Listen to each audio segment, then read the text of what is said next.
Hey, what's up, guys? Bob Bain and Joe Massey here from 40 Years and 40 Beers. Oh my God. The first 4 episodes of Stranger Things have dropped. The Crawl. What the hell did we just say? First of all, let me just say, all 4 episodes I thought were fantastic. I loved every minute of it. I don't Did you disagree. walk away?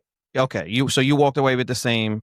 I walked away with, can't believe I have to wait 4 more weeks to see what happens. Exactly. My God. Like it was so great. It starts with Will having a flashback. Well, it's not Will having a flashback. I know it's Will having a flashback. We go back in time to 1983 and we see Will wooden teepee hut that he built for him and his friends. And then we see Vecna, like, I don't know, what does he hook up to him? Like some kind of like pipe or something? He puts a tentacle in his mouth. He starts shoving stuff in and he tells him like, we're going to do great things together, you and I. And that's a piece that you didn't get to see in season 1. Correct. I agree. So we know now that there's basically this quarantine, right? So the whole town's under quarantine.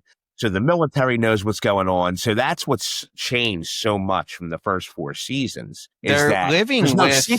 There's no secret anymore. That one family. They're all living together. That was the craziest shit I've ever seen. When they wake up and they're all having breakfast. Yeah. What happened to the Byers house? Did the Byers house get like all destroyed and fucked up in season 4? It's probably, I don't remember that.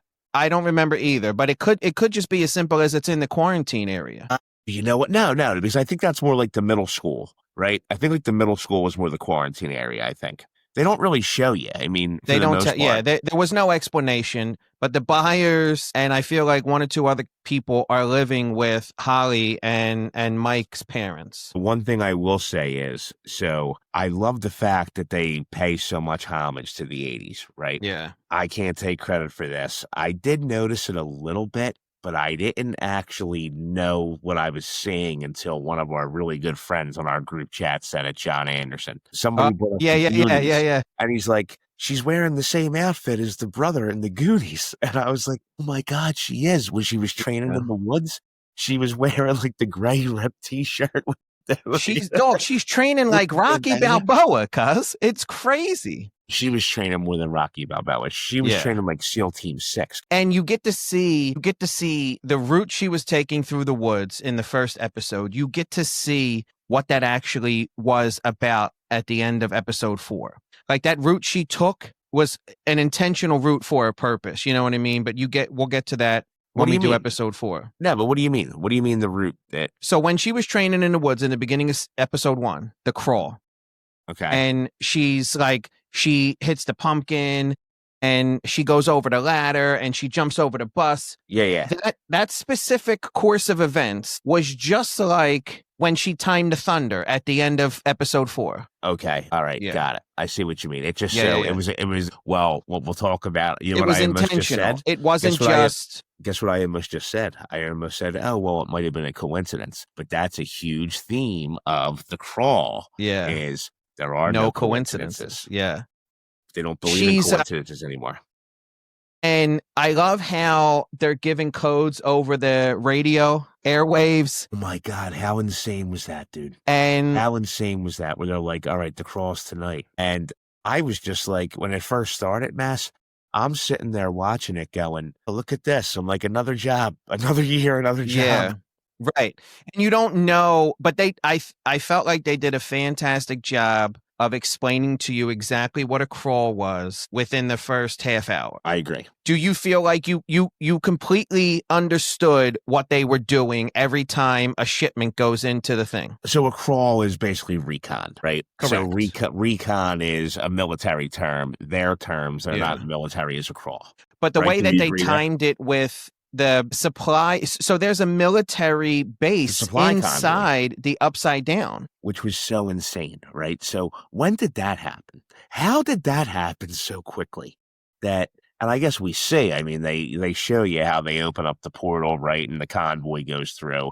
Is that what happened? Did they send so many people through that they could just build this military base? But look at the amount of security they have inside. You're right. That's what I'm saying. Through the course of the 4 episodes, you get to see that it's a very secure, very strong building. And like you're saying, to have a base there, period, is bananas in what you would think is a relatively short amount of time. But to build in the Upside Down and to have it be so secure it's almost unfathomable. Even in that world, it's crazy. Correct. Like there's demigorgons all over the place, right? Yeah. Demi-dogs. There's, I mean, Vecna, right? But I guess from what we saw so far, a lot of it was he's more sending people out. He's sending the demigorgons out to do his bidding. Yeah. And in episode 1, you don't completely understand Holly's involvement and Holly's purpose, the little girl. But then that becomes clear to you by the time you get through episode 4. What, her purpose? I mean, I don't even know. Well, I think it's not even just her. It's, and again, we're getting ahead of but ourselves. You don't know that in episode 1. So I'm referring to my notes from episode 1. So let's talk about that. So you now, don't know.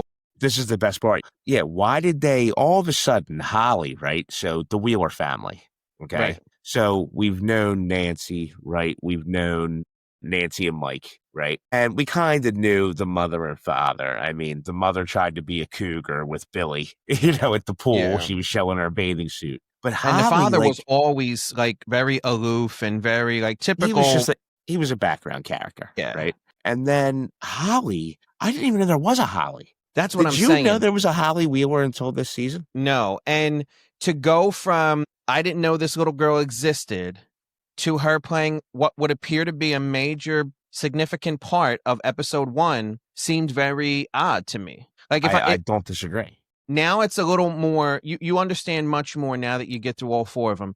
But if I'm referring to my notes from episode 1, it was unclear to me that she even existed. I didn't know, like when you look on your phone or when you look on the computer and it gives you the episode title, it just says the abduction of Holly ... I didn't get to see what her last name was on the episode title. So exactly. I didn't even know she was a Wheeler. But before episode 1 of this season, have you ever even heard the name Holly? I didn't know she existed. I specifically wrote that down because that was confusing. I don't even know that I heard Mr. Wheeler. Correct. But before, maybe in season 1, the father popped up from time to time. Yeah. But I mean, he wasn't, you knew he had a father, right? We knew that Mike had a father. We knew Nancy had a father. But we knew Mrs. Wheeler from the pool with Billy and all her girlfriends when sexy ass mullet Billy was walking down the pool and they all loved him. That's really her only storyline for the most part in the entire series. Here's one thing I do want to talk about. My theory that Eddie Munson we haven't seen the last of him. So Dustin walks into school, right, with the Hellfire Club shirt on, and the jocks come up to him, try to beat him up, right? But then Lucas walks up and all of a sudden Lucas is all jacked. And not even about being jacked, because then Mike walks up, right? And who else? The tables were turned. No, it was Will, but Will didn't really say much. But then they walked up, and you could see like their confidence, and the jocks looked at them like, "Oh, what the hell is going on?" They're up there. They had enough. You know what I'm saying? Yeah. But was it also because now that everything's out in the open, are there people who know that these kids are the ones who actually fought back at Vecna? I think, everybody has to know. What I did write down is they did put what would seem to be unnecessary emphasis on the jocks. You see them in at least 2, maybe 3 episodes. You have this encounter in the beginning. You have an encounter later on. That didn't make a lot of sense to me. But it could also be that, yes, I think the whole town knows they fought against them. But I think everyone blames Will and his friends for bringing Vecna here in the first place. So it's not like these are the Spider-Mans and the Clark Kents of the neighborhood. These are the idiots who brought Vecna here in the first place. The least they could do is fight against them. Yeah. Yeah. You know why? You know why? Because Batman is not a superhero. But anyway, that's another time. But anyway, we're not going backwards now. No, but no, you might be right. It ends with Hop getting stuck in the Upside Down. So that's one thing that was actually incredible. So we talked about this a little bit earlier about how, they have this whole system going, right? So we pretty much find out since the end of episode 4, it looks like our team, that's what we'll call them, right? Our team. All right. Everybody involved. right? Whether it be Hopper, Joyce, all 70% the of the team is there. listen, all the way down to what's Lucas's sister's name? I forget her name. The girl with the pie and all. Yeah. Yeah, When yeah, she had yeah. the pie. But, I Yeah. mean, she's part of the team now, right? So they've pretty much been planning and plotting ever since the end of episode 4. And the Or season, season 4. 4. Of Correct. season 4. Yes, correct. Yeah, you get Okay. that impression for sure. So so I think hopefully this is still episode 1. When they go on the crawl, right? Once they get all the coordinates from Robin at the radio station, you see that like they're going down behind, they have these hidden tunnels where they have places to go, right? They're getting ready for the crawl, right? That wasn't done overnight. This took a long, long Well, time.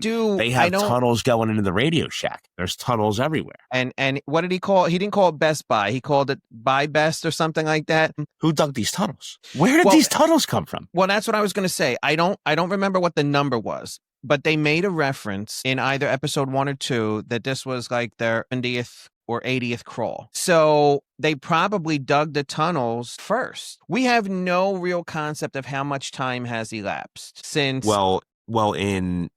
we left season 4. In Stranger Things years, it's been a year. It was 1986. Now it's 1987. It's only been a year. Okay. Yeah, because after the flashback in the beginning, it goes from 83 to 87. And it's the 4-year anniversary of when it all began. They do mention that as well. Correct. So Which was actually insane when he brought that up. I was like, oh, I wonder if that's going to play a big part into it. Yeah. So is this whole, because if you've noticed, we've progressed a lot in the 4 episodes, right? We've seen a ton, but linear time wise in the series, it's only been it's been like a day, because remember Lucas says that of 3 days is when this all began. So it might take the next 4 episodes and then whatever, it's going to be like a 2.5 hour finale on New Year's Eve. So let's say that's another 7 hours. It might take 7 hours to get through another 3 days. You're right. They do make mention of like the anniversaries in 6 days. 3 days. I thought it was 3 days. Well, okay, but it's it's less than a week. Correct. We can agree there. And you do get the impression that the finale will happen at that 3 or 6 day mark. Absolutely. Correct.